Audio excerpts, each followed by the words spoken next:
Hi all, ഇനി നമുക്ക് ജിപ്മറിനെ പറ്റി സംസാരിക്കാം. ജിപ്മറിൻ്റെ 2023 ലാസ്റ്റ് റാങ്ക്, അതായത് കട്ട് ഓഫും അതുപോലെ തന്നെ NIRF റാങ്കിങ് ഒക്കെ എന്താണെന്ന് നോക്കാം.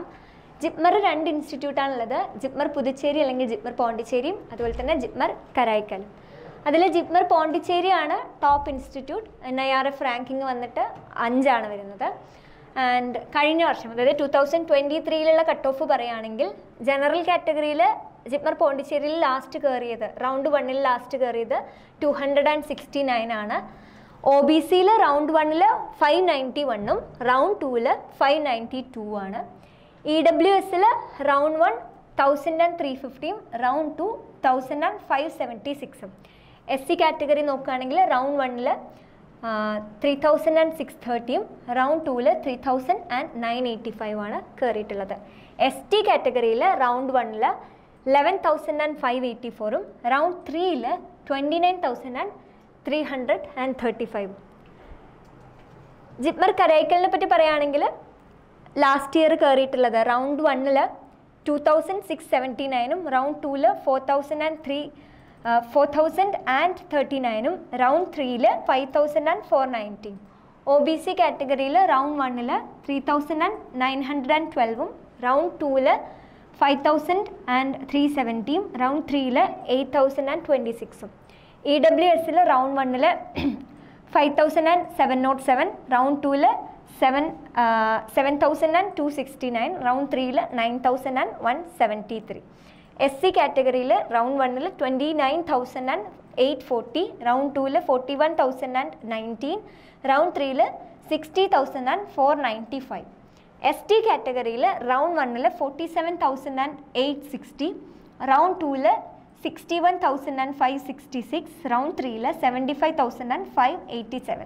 ഇവിടെ എനിക്ക് നിങ്ങളുടെ അടുത്ത് പറയാനുള്ളൊരു കാര്യം, ഇതിപ്പോൾ കഴിഞ്ഞ വർഷത്തെയാണല്ലോ, 2023 ആയിരുന്നല്ലോ. അപ്പോൾ 2022 ഞാൻ നീറ്റ് എഴുതിയിട്ട് അഡ്മിഷൻ നേടുന്ന ഇയർ എന്ന് പറയുന്നത്. അന്ന് ജനറൽ കാറ്റഗറിയിൽ ജിപ്മർ പോണ്ടിച്ചേരിയിൽ ലാസ്റ്റ് കയറിയത്, അതായത് റൗണ്ട് 1 കയറിയത് 303 ആയിരുന്നു, 303 ആയിരുന്നു.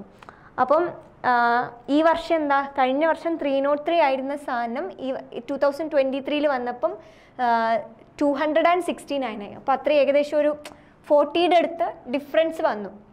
അപ്പോൾ ആ ഡിഫറൻസ് ചിലപ്പം അങ്ങോട്ടും ഇങ്ങോട്ടും ആവാം, ചിലപ്പം കൂടാം, ചിലപ്പം കുറയാം. നമ്മളിതൊക്കെ പറയുന്നത് ഒരു ഏകദേശം, നിങ്ങളുടെ റാങ്ക് എന്താണോ അപ്പോൾ അതിൻ്റെ ഏകദേശം അടുത്തുള്ളൊരു റാങ്കിലുള്ളൊരു കോളേജ്, ഈ കഴിഞ്ഞ വർഷത്തേന് കറസ്പോണ്ടിങ് ആയിട്ടുള്ള ഒരു കോളേജ് നിങ്ങൾക്ക് കിട്ടും. പക്ഷെ അതിൽ തന്നെ മാറ്റങ്ങൾ ഉണ്ടാവാം.